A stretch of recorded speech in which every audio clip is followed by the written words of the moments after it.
हमारी चर्चा एक ऐसे अदालती फैसले पर है जो हमें ये सोचने पर मजबूर कर देता है कि कि हमारे गुस्से में कहे गए शब्दों की कानूनी कीमत क्या हो सकती है। ये कहानी है 2025 के सुप्रीम कोर्ट के फैसले गीता बनाम कर्नाटक राज्य की, लेकिन इसकी जड़ें वो कर्नाटक के बीजापुर में दो पड़ोसियों के एक बहुत ही आम से झगड़े में हैं। बिल्कुल, एक बहुत ही मानवीय कहानी है इसके पीछे। सोचिए, एक तरफ थी सारिका, एक पढ़ी लिखी लड़की जो घर पर बच्चों को ट्यूशन पढ़ाकर अपना गुजारा कर रही थी जी। और दूसरी तरफ उसकी पड़ोसी गीता। और झगड़े की वजह वो बहुत मामूली थी, ट्यूशन पढ़ने आने वाले बच्चों का शोर। अच्छा। लेकिन ये छोटा सा विवाद लगभग 6 महीने तक चला और धीरे धीरे बहुत खराब होता गया।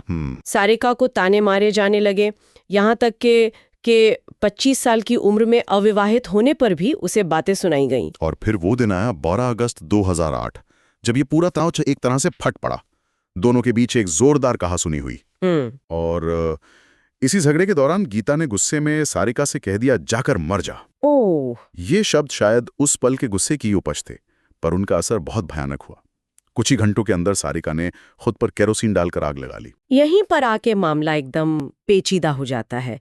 एक तरफ एक जान चली गई और दूसरी तरफ कुछ ऐसे शब्द जो शायद बिना सोचे समझे सिर्फ गुस्से में कहे गए थे। सही बात है। तो कानून के सामने सबसे बड़ा सवाल यही था, क्या किसी को गुस्से में जाकर मर जा कहना भारतीय दंड संहिता की धारा 306 के तहत आत्महत्या के लिए उकसाने का अपराध है? सुप्रीम कोर्ट ने इस गुत्थी को कैसे सुलझाया? देखिए, सुप्रीम कोर्ट ने इस मामले को बहुत ही बारीक नजर से देखा।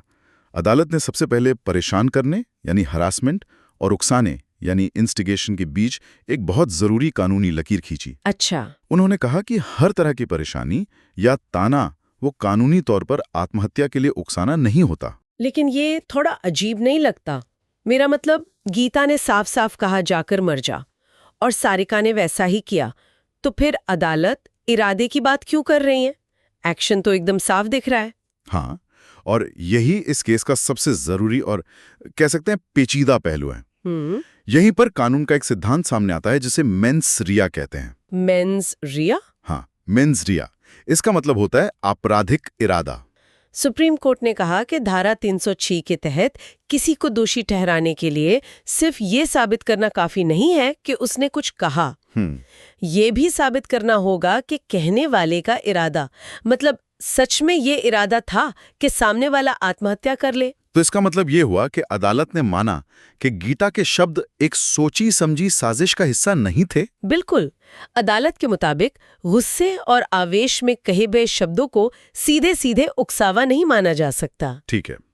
कानून ये देखता है कि क्या आरोपी ने जानबूझकर ऐसी परिस्थितियां पैदा की कि पीड़ित के पास आत्महत्या के अलावा ये लगे कि गीता ने सारिका को उस मोड़ पर धकेल दिया था। ये बात इसलिए भी बहुत अहम है क्योंकि निचली अदालतों ने तो गीता को दोषी ठहरा दिया था, है ना? जी हाँ। शायद सारिका के मृत्यु पूर्व बयान, मतलब डाइंग डिक्लेरेशन के आधार पर।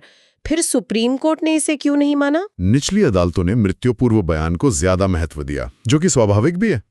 लेकिन सुप्रीम कोर्ट ने मामले के पूरे संदर्भ को देखा, पूरे कॉन्टेक्स्ट को। हाँ, उन्होंने माना कि पड़ोसियों के बीच झगड़े होते हैं, उनमें कड़वी बातें भी कही जाती हैं, लेकिन हर ऐसी बात को आत्महत्या के लिए उकसाने की साजिश मान लेना सही नहीं होगा। आपराधिक इरादे का ना होना वो यहाँ सबसे बड़ा फैक्टर था और इसीलिए गीता को बरी कर दिया गया। फैसला तो आ गया, लेकिन ये सोचना कितना दुखद है कि दो पड़ोसियों का एक छोटा सा झगड़ा एक जान जाने पर खत्म हुआ। तो फिर इस पूरे मामले से आम लोगों के लिए क्या सीख है? यहाँ सबसे चौंकाने वाली बात शायद यही है कि आप किसी से गुस्से में कुछ बेहद बुरा कह सकते हैं और फिर भी कानूनी तौर पर आप अपराधी नहीं हैं। कानून आपके शब्दों से ज्यादा आपके इरादे को तवज्जो देता है और इरादा साबित करना वो सबसे मुश्किल कामों में से एक है। तो इसका मतलब ये नहीं कि हम कुछ भी कहने के लिए आजाद हैं? नहीं, बिल्कुल नहीं। लेकिन कानून की नजर में हर अपमान अपराध नहीं होता। और जो लोग कानून की पढ़ाई कर रहे हैं उनके लिए ये केस एक मिसाल है ना? बिल्कुल।